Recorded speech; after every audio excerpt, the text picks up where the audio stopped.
درس قرآن کریم کے حوالے سے آج ہمارا قواعد قرآنیہ کے حوالے سے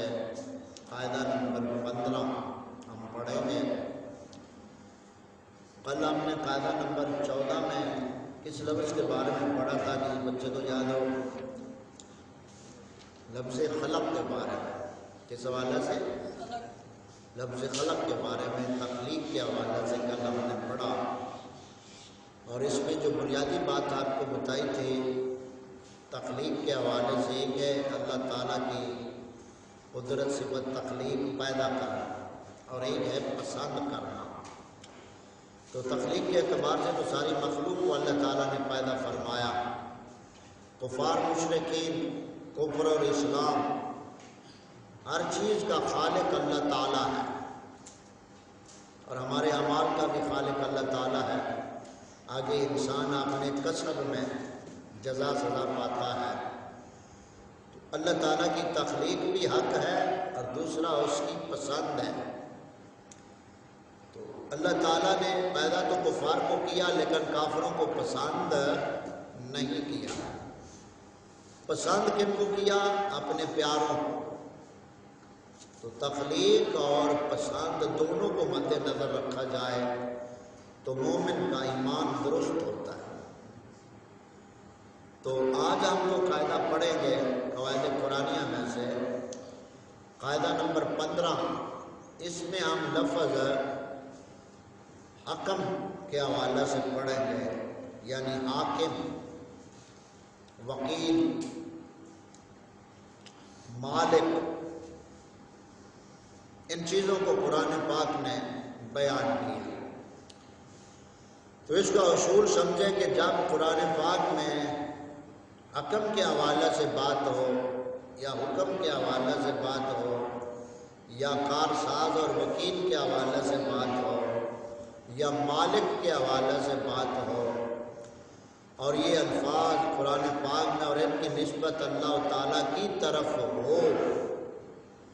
تو معنی اور ہوگا، اور انہی لفظوں کی نسبت اگر مخلوق میں سے کسی کی طرف ہو تو معنی اور ہوگا۔ بس ہر قواعد قرآنیہ میں سے ہر قاعدے میں یہ ضابطہ اور اصول ذہن میں رکھنا ہے کہ الفاظ وہی اللہ تعالیٰ نے مخلوق کے لیے بھی نازل فرمایا اور اپنی ذات کے لیے بھی۔ تو جہاں ان الفاظ کی نسبت اللہ تعالیٰ سے ہوگی وہاں معنی اللہ تعالیٰ کی شان کے مطابق ہوگا، اور جہاں ان لفظوں کی نسبت مخلوق سے ہوگی تو مخلوق کے حوالے سے اس کا معنی ہوگا۔ اب اسی لفظ حکم کو لے لیں تو قرآن پاک میں آتا ہے ان الحکم الا للہ۔ اب یہاں لفظ کون سا ہے؟ حکم۔ ان الحکم الا للہ، یہ سورۃ یوسف کی آیہ مبارکہ ہے،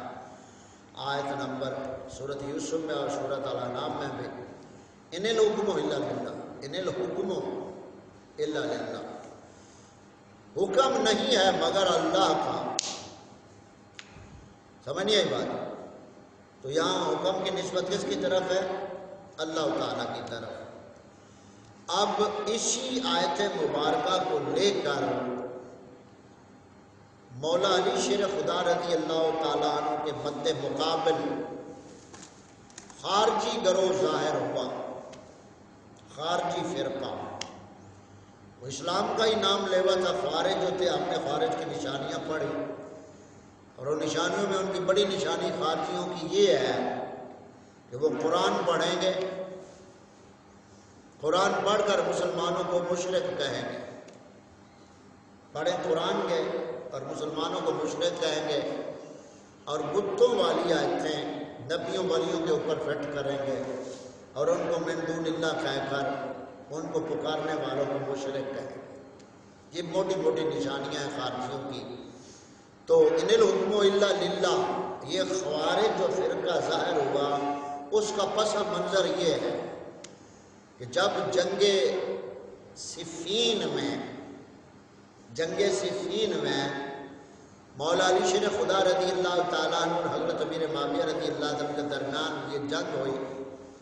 تو جو مولا علی پاک رضی اللہ عنہ کے لشکر کے لوگ تھے نا، انہوں نے سب سے پہلے مولا علی پاک پر نعوذ باللہ شرک کا فتویٰ لگا دیا۔ انہوں نے سب سے پہلے کس پس منظر میں کہ جب حضرت امیر معاویہ رضی اللہ تعالیٰ نے اور حضرت علی پاک رضی اللہ تعالیٰ نے آپس میں صلح کا اہتمام کیا کہ ہم قرآن کے مطابق صلح کرتے ہیں، جو فیصلہ ہمارے ثالثین کر دیں، پنچایتی طور پر ہمارا جو فیصلہ وہ کر دیں، ہمیں وہ منظور ہے۔ اس پس منظر میں پھر وہ صلح ہوئی۔ عمر بن عاص رضی اللہ تعالیٰ عنہ اور حضرت ابو موسیٰ اشعری رضی اللہ تعالیٰ عنہ یہ دونوں ثالث بن گئے، حکم بن گئے دونوں طرف سے، فریقین کی طرف سے، کہ ایک کی طرف سے وہ ثالث ہوگا، ایک کی طرف سے وہ ہوگا، اور دونوں جو فیصلہ کریں گے وہ فریقین کو فیصلہ قبول ہوگا۔ تو اس پس منظر میں جو مولا علی پاک کے ہی پہلے لشکر میں تھے اور مولا علی پاک کا نام لینے والے تھے، انہوں نے سب سے پہلے یہ آیت پڑھ کر ان الحکم الا للہ، یہ آیت پڑھ کر سب سے پہلے نعوذ باللہ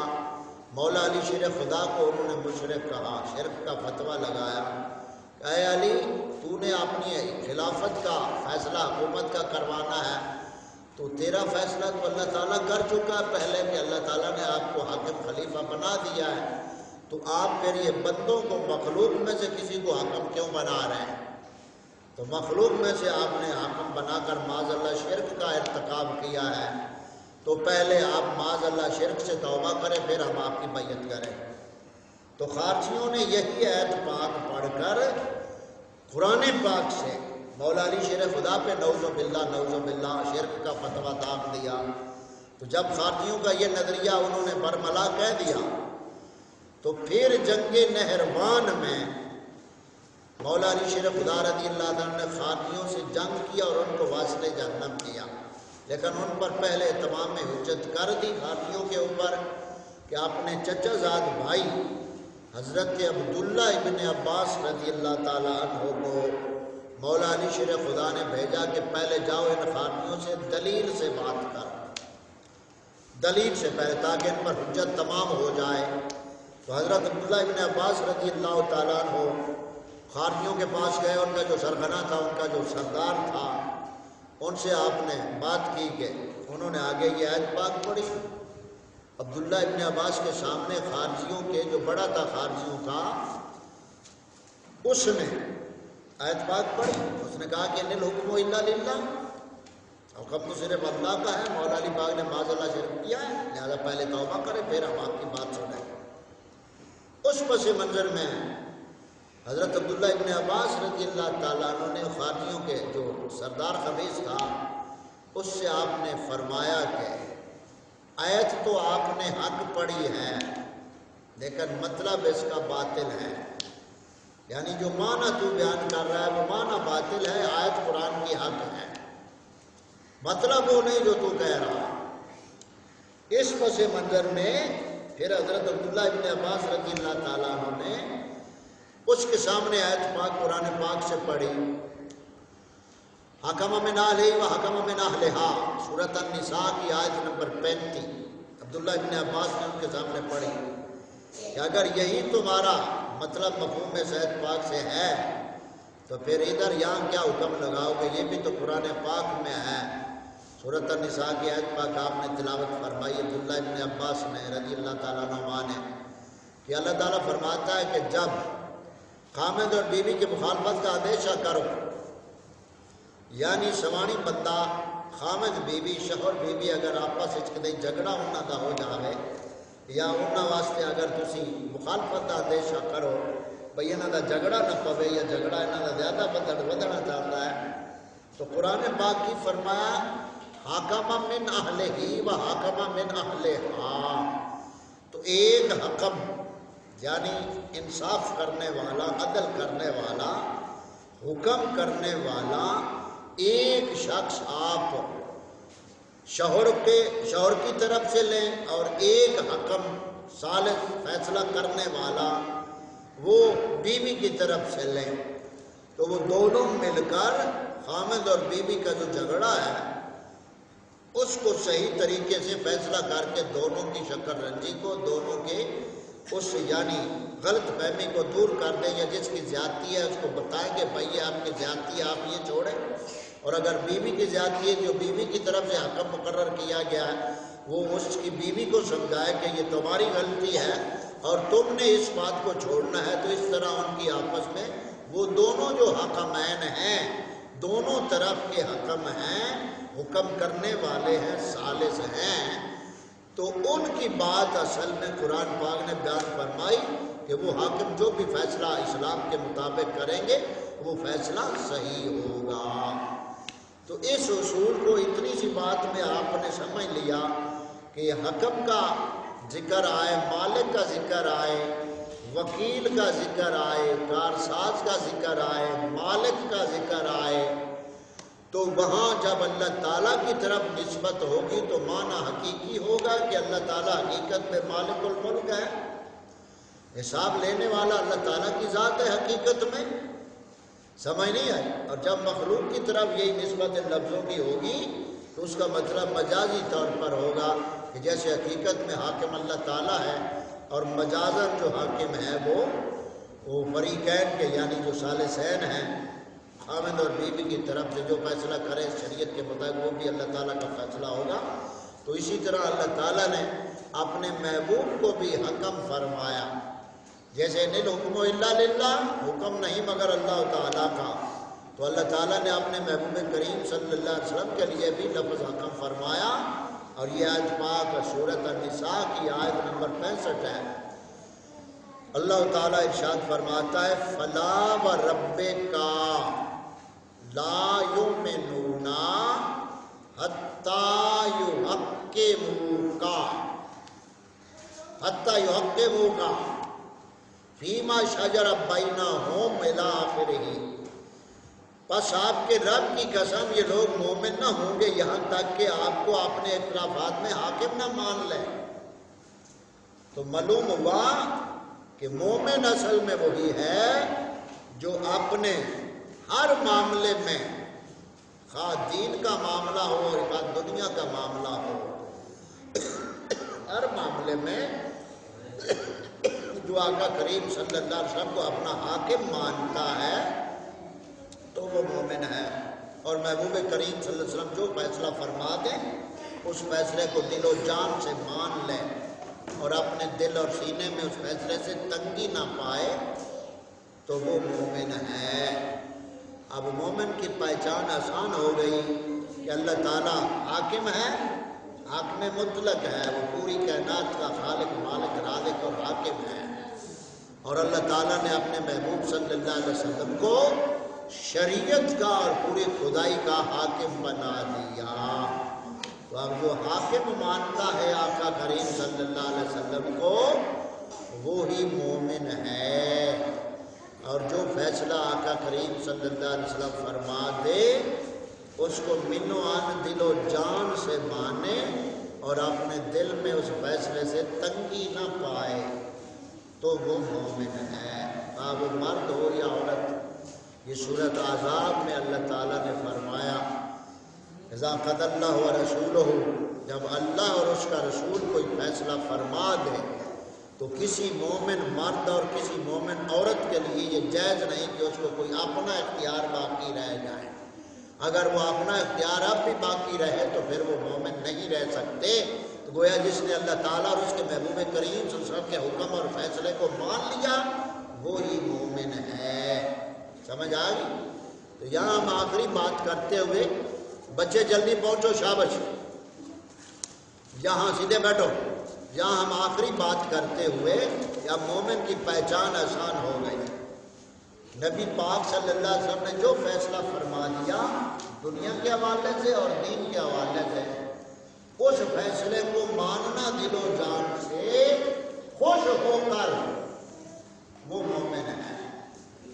اب اس اصول اور ضابطے اور قواعد میں سے ہم آسانی سے سمجھ سکتے ہیں، جب ہم آقا کریم صلی اللہ علیہ وسلم کے حکموں کو سمجھیں گے تو ان کو مانیں گے تو مومن ہوں گے۔ تو پہلے حکموں کو سمجھنا ہوگا کہ آقا کریم صلی اللہ علیہ وسلم نے احکام امت کے لیے کون سے بیان فرمائے۔ ایک حکم تو یہ آپ دیکھیں اخلاقیات کے حوالے سے، آقا کریم صلی اللہ علیہ وسلم نے فرمایا اگر دو مسلمان آپس میں جھگڑ پڑے، دو مسلمان آپس میں جھگڑ پڑے، جھگڑا ہو جاتا ہے، تو وہ 3 دن سے پہلے آپس میں سلو کرتا، 3 دن کے اندر آپس میں وہ سلو کر لیں۔ تو مومن مرد عورت غور کریں، جن کے آپس میں جھگڑے سالوں سے جاری و ساری ہیں، اور کلمہ وہ بھی پڑھ رہے ہیں، روزے وہ بھی رکھ رہے ہیں، تسبیح تراویح وہ بھی پڑھ رہے ہیں، لیکن حکم نہیں مانا کہ 3 دن سے زیادہ ایک مسلمان بھائی جب ناراض رہتا ہے تو اس کا ایمان نہیں ہے، تو کب حکم آنا ہے؟ شوہر اور بیوی کا آپس میں جھگڑا ہو جاتا ہے، مہینوں گزر جاتے، بلکہ سال گزر گئے، جھگڑا ہے، ایک دوسرے کی مان نہیں رہے ہیں، تو شرع کا حکم آنا ہوتا، اپنے آقا کریم صلی اللہ علیہ وسلم کا حکم آنا ہوتا تو جھگڑے ختم کر دیتے، تو جھگڑے تو ویسے جاری ہیں، اور پھر نماز روزہ بھی جاری ہے۔ تو مومن مرد عورت جو ہے اس کا معیار یہ ہے کہ آقا کریم صلی اللہ علیہ وسلم کے ہر حکم اور فیصلے کو دل و جان سے مان لے، مانتا ہے مانتی ہے تو مومن ہے، نہیں مانتا ہے نہیں مانتی ہے تو اللہ تعالیٰ فرماتا ہے فلا وربک لا یؤمنون، محبوب مجھے آپ کے رب کی قسم ہے میں ان کا ایمان قبول ہی نہیں کروں۔ تو ہمیں غور کرنا چاہیے۔ اب ہمارے سامنے یہ بات واضح ہو گئی کہ جس مسلمان پہ اللہ تعالیٰ فضل فرمائے، آقا کریم صلی اللہ علیہ وسلم کا فیصلہ جب اس کے سامنے رکھیں تو وہ فوراً مان لے گا، وہ اپنا نفع نقصان نہیں دیکھے گا، یہ دیکھے گا کہ میرے آقا کا حکم کیا ہے۔ اب آقا کے حکم کو مان لے گا تو پھر اس میں اللہ تعالیٰ جو خیر و برکت نازل فرماتا ہے